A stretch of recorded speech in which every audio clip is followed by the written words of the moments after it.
Now, I know that when I was coming through the minor leagues, there was always a rule of thumb from umpire school. I'll never forget Harry Windelstadt standing out in front of us and telling us, when they start off with you, they better start saying something nice.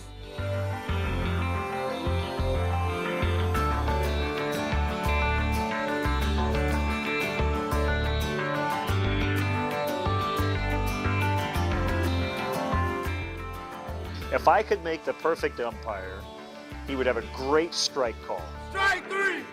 He would hustle. He would always be in the right position. Fumble! One who always seems to have a smile on his face between innings and can have fun with the fans.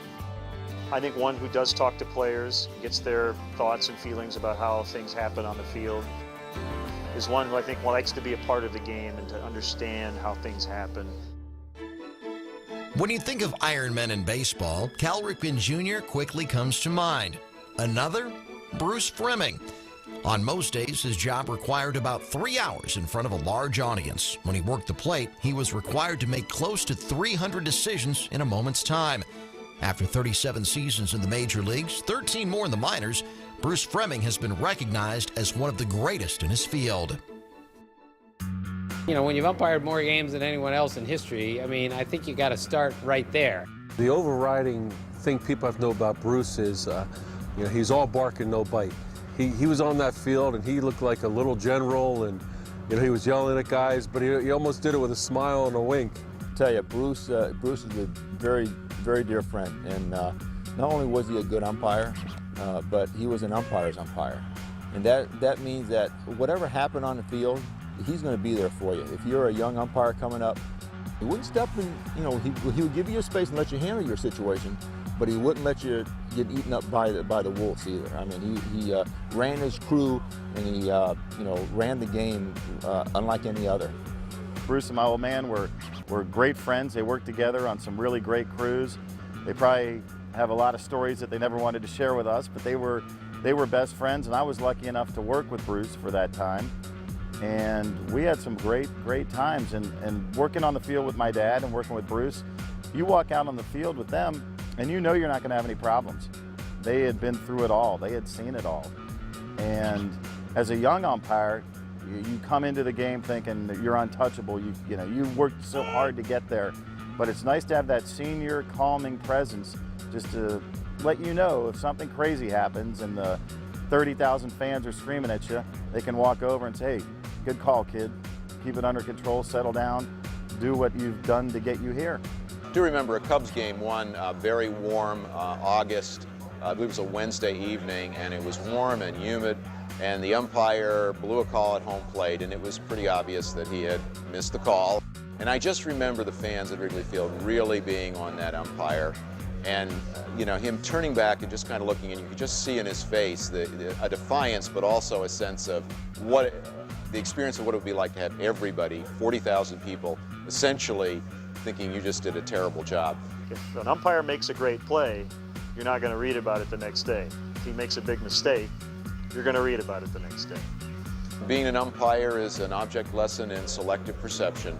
Fans at a ballpark are going to see a ball game that they want to see. The umpire's job is to try to see one as objectively as humanly possible. A fan looks at a game through two lenses. I think there is an objective lens, but there's definitely a subjective and emotional lens. And as an umpire, you have to look at it through an objective, intellectual lens, analytical lens, and take the emotions out of it.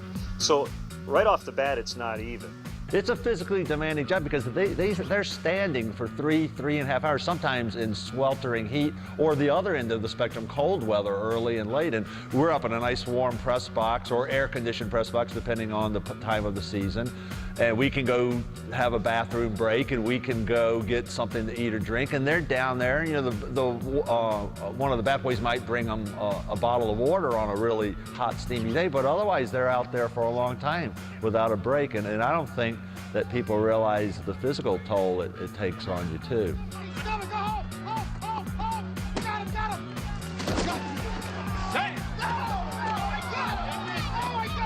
If the call goes against you, if you're a fan of one team and the call goes against you, whether it's right or not, you're going to be upset. So a lot of times you just boo thinking something bad happened for my team, whether the umpire got the call right or not. And when you're upset, there has to be an object of your scorn. Well, who better to yell at than the umpire? And you know the umpire's not going to yell back at you. And so it makes it very easy to do that. Sometimes you can yell at the player on the other team, but they may yell back at you, but an umpire won't, and an umpire is told to ignore it. Fans are fans, and they pay a lot of money to go into the ball game.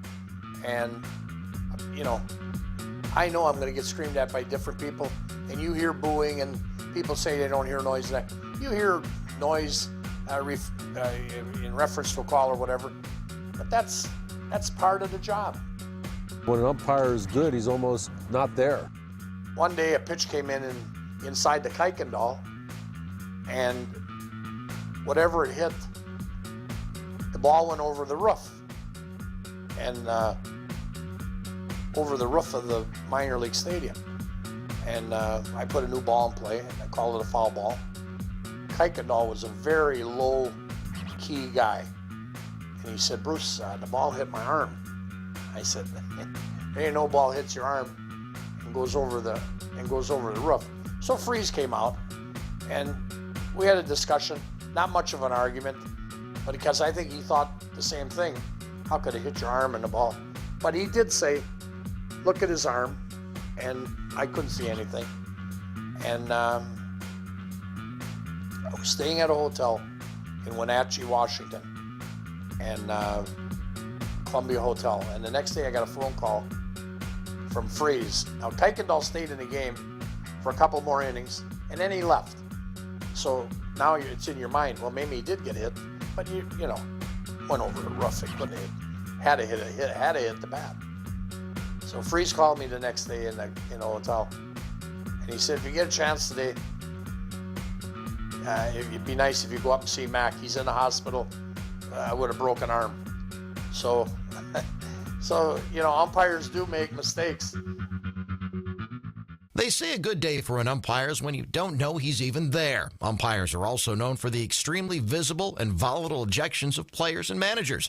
Tossing a player generally gets the crowd going in one way or another. You know, the players, they know you too. They study umpires. They know what button to push and whatever with everybody. They know all the personalities. You know, that crew is a no-nonsense crew. This crew you can have a lot of fun with or whatever. They know all that. Lou Piniella has talked about the idea of before the game going out and talking to all four umpires, somebody's going to throw me out today. Who wants to do it? Somebody in the dugout was giving me some grief. And I had said one time, that's enough, and they kept it up. So I said, I pointed, and I said, Jones, you're out of here. And Fred came out of the dugout, very deliberate, and came up to home plate.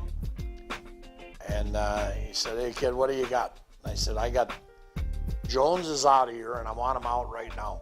I said, I've heard enough. And he said, Jones, huh? He said, we got a problem. I said, what's the problem? He said, Jones is in the bullpen. So I had the wrong guy. They're not perfect. Well, some of us are, but not Bruce. Guys like myself, there's others, you know, but when they let you go, so long, you know that they may have made a bad call. You see it happen with a manager. When a manager comes out and really has a beef and the umpire lets him go, you know, well, maybe he missed that one, you know, so he's giving the manager he's giving him his due.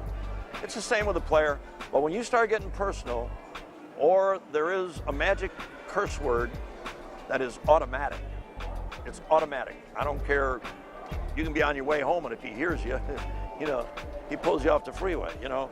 He once ejected an announcer in a minor league game in Tulsa. You know, that takes a lot of gumption because it's going to stop the game for a while. You know, the guy's got to leave the press box in the ballpark. The fans are going to get on you because it's their announcer. So, but you know, when it's time to toe the line, he toes the line. The last of the first, Philadelphia came to bat, and Tavares was playing shortstop for Pittsburgh, and he needed some sunglasses. Well, the sun's been out the whole day. We're ready to start the inning. Now he wants some sunglasses. And nothing had changed. So I stepped out from behind the plate, and it's a hot day. It's 100 in the shade. And I said, come on, Tav, let's go. And with that, the dugout picked up on it. Leave him alone. And so now there was a dispute. Chuck Tanner was the manager. And Larry Sherry was one of his coaches. Pagan was another coach. Pagan went, Sherry went, Tavares went, and somebody else went. I can't remember who it was. And it was all before we started the last of the first inning. And Tanner then came out of the dugout and had his hands up, and I knew Tanner from way back. We go back to the Texas League when I was in El Paso, 1965. And when he was managing there, and he came out and he said, I don't have any more guys, you know, and so that was the four ejections in one day, and it was over nothing. We didn't have a play. It started over sunglasses and the guy taking his time to go get them. As in all sports, there is an inherent danger for both players and umpires in baseball. If an umpire can stay healthy long enough, he'll have a shot at making the show. Professional umpires face 100-mile-per-hour fastballs, foul tips, broken bats, collisions. It's not always enough to be a good umpire. You've also got to be able to stay out of harm's way. When I see Bruce Fremming, who did that many games, and some of these guys who've umpired thousands of major league games, the danger factor alone, I think, is what people don't understand. Getting back there for that many games takes a lot of courage, and there's a lot of danger. You can get hit and hurt badly back there if you're not careful. The big unit, Johnson, was pitching, and I got hit with a foul ball off my arm. Now, when I tell you that it was about like that, that's what it was. It just blew up.